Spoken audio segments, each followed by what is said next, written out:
ఒకసారి మిమ్మల్ని కలవడం, మీతో మాట్లాడడం, టీచర్ల నియామకాలే కాదు మీ ప్రమోషన్ల సందర్భంలో కూడా ఎల్బీ స్టేడియంలో సమావేశం పెట్టి మీ అందరితో కలిసి మాట్లాడడం జరిగింది.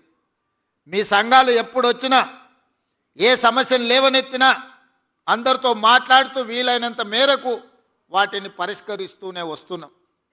ఎక్కడైనా కొంత ఆలస్యం అయి ఉండొచ్చు కానీ ఏ పని కూడా ఆగిపోలేదు.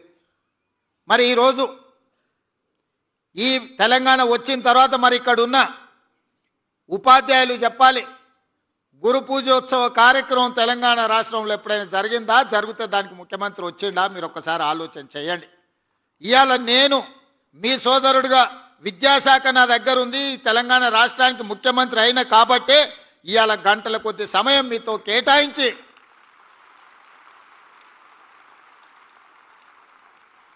మా తెలంగాణ రాష్ట్ర పునర్నిర్మాణంలో మా ఉపాధ్యాయుల యొక్క పాత్ర ఎనలేనిది. తెలంగాణ పునర్నిర్మాణం మీ సేవలు ఎంతో అవసరం ఉన్నది అని చెప్పడానికి ఇవాళ మీ అందరినీ కలుసుకోవడం నాకు చాలా సంతోషం. ఇవాళ నేను వస్తా పిల్లలు పెట్టిన అన్ని స్టాల్స్ చూసిన. మేము గవర్నమెంట్ స్కూల్లోనే చదువుకున్నాం. గ్రామీణ ప్రాంతం నుంచి వచ్చిన నేనేం కార్పొరేట్ స్కూల్లో చదవలే. ఈరోజు ఒక జిల్లా పరిషత్ మెంబర్ నుంచి తెలంగాణ రాష్ట్ర ముఖ్యమంత్రిగా 17 సంవత్సరాల కాగలిగిన అంటే ప్రభుత్వ పాఠశాలల్లో మీలాంటి టీచర్లు చెప్పిన చదువుకొనే ఈరోజు ఈ స్థాయికి వచ్చినాం. నాకు తెలిసి వేదిక మీద ఉన్న ముఖ్యమైన వాళ్ళు ఎవరు కార్పొరేట్ స్కూల్లో చదువుకున్న వాళ్ళు ఎవరు లేరు.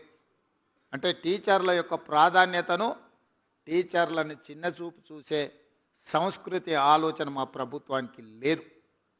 అదేవిధంగా మనందరం కూడా విశ్లేషించుకోవాలి, మనం ఎక్కడున్నాం, మనం ఎక్కడికి వెళ్ళాలి. ఈరోజు కొన్ని వివరాలు మా టీచర్లతో నేను పంచుకోదలుచుకున్నా. తెలంగాణ రాష్ట్రంలో దాదాపుగా 27,000 ప్రభుత్వ పాఠశాలలు ఉన్నాయి. ప్రభుత్వ పాఠశాలల్లో 24 లక్షల మంది స్టూడెంట్స్ చదువుకుంటున్నారు. అదే ప్రైవేట్లో 11,000 పాఠశాలలు ఉన్నాయి. 34 లక్షల మంది పిల్లలు ఈరోజు ప్రైవేట్ పాఠశాలలలో చదువుకుంటున్నారు. దీనికి కారణం అయితే నేనై ఉండాలి, లేకపోతే మీరై ఉండాలి. మన ఇద్దరం ఈ బాధ్యత నుంచి తప్పించుకోలేం. అయితే రాష్ట్ర ముఖ్యమంత్రిగా, ప్రభుత్వంగా మీకు సరైన వసతులు, వెసులుబాటు, పిల్లలకు నమ్మకం, విశ్వాసం కల్పించే పని నా ప్రభుత్వం చేయకపోయినా ఉండాలి. ఒకవేళ అవన్నీ చేసినా అమలు చేయడంలో మీ వైపు నుంచి కొంత ఆలస్యమైన అయి ఉండాలి. ప్రైవేట్ స్కూళ్ళలో నేను ఈ వేదిక నుంచి గతంలో మాట్లాడితే కూడా నన్ను విమర్శలు చేశారు. మా గవర్నమెంట్ స్కూల్లో చదువుకునే టీచర్లు బీఎస్సీ, బీఎడ్, ఎంఎడ్ చదువుకున్న వాళ్ళు, ఎంఏలు చదువుకున్న వాళ్ళు ఉన్నారు. ప్రైవేట్ స్కూళ్ళలో ఎంతమంది అన్ని చదువులు చదువుకున్న వాళ్ళు ఉన్నారా? ప్రైవేట్ స్కూల్స్ కంటే మా గవర్నమెంట్ స్కూల్లో టీచర్లు చాలా విద్యాధికులు అని నేను అంటే ప్రైవేట్ స్కూళ్ళని అవమానించిందని చెప్పి కొంతమంది విమర్శించారు. నేను అవమానించలే, పోల్చి చెప్పిన. ఈరోజు కూడా నేను సూచన ఒక్కటే, ప్రైవేట్ స్కూల్స్ కంటే మా గవర్నమెంట్ స్కూల్లో ఉన్న టీచర్లు అత్యధికంగా విద్యాధికులు, బాగా చదువుకున్న వాళ్ళు, సమాజం పట్ల అవగాహన ఉన్నవాళ్ళు. ఏ గ్రామీణ ప్రాంతం నుంచి వాళ్ళు వచ్చిండ్రో అదే గ్రామీణ ప్రాంతాలలో ఈరోజు వాళ్ళు టీచర్లుగా పనిచేస్తున్నారు. సామాజిక బాధ్యత గుర్తెరిగిన వాళ్ళు. మరి వాళ్ళు సరైన విధంగా పేదలకు విద్య నేర్పాలి అని అంటే ప్రభుత్వం కూడా వాళ్ళకు కావలసిన కనీస మౌలిక వసతులను అందించాల్సిన బాధ్యత ప్రభుత్వానికి ఉన్నది. టీచర్లకు జీతాలు ఇచ్చి చేతులు దులుపుకుంటే సరిపోదు. స్కూళ్ళు ఊడవడానికి ఆయ ఉండాలి, గంట కొట్టడానికి అటెండర్ ఉండాలి, బాత్రూమ్లు గడగడానికి అవసరమైన మనుషులు ఉండాలి.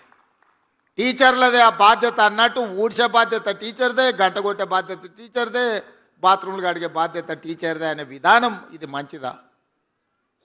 హైలీ క్వాలిఫైడ్ ఎనర్జెటిక్ ఎనర్జీని మనం వీటికి వాడడం ద్వారా టీచర్లు నిజంగా చదువులు చెప్పేదానికంటే ఈ పనులు చూసుకున్న వరకే సగం సమయం అయిపోతుంది.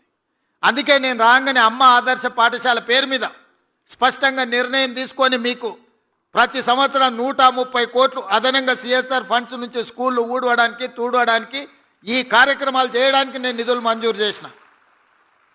టీచర్లు కేవలం పిల్లలకు చదువు చెప్పడానికే చదువు మీదనే ఫోకస్ పెట్టాలి, పిల్లల్ని అర్థం చేసుకోవాలి, పిల్లల్లో ఉన్న నైపుణ్యాన్ని పెంపొందించాలి. అప్పుడే గ్రామీణ ప్రాంతాలు బాగుపడతాయి. పేదవాడు చదువుకున్నప్పుడే ఈ రాష్ట్రం యొక్క తలరాత మారుతుంది.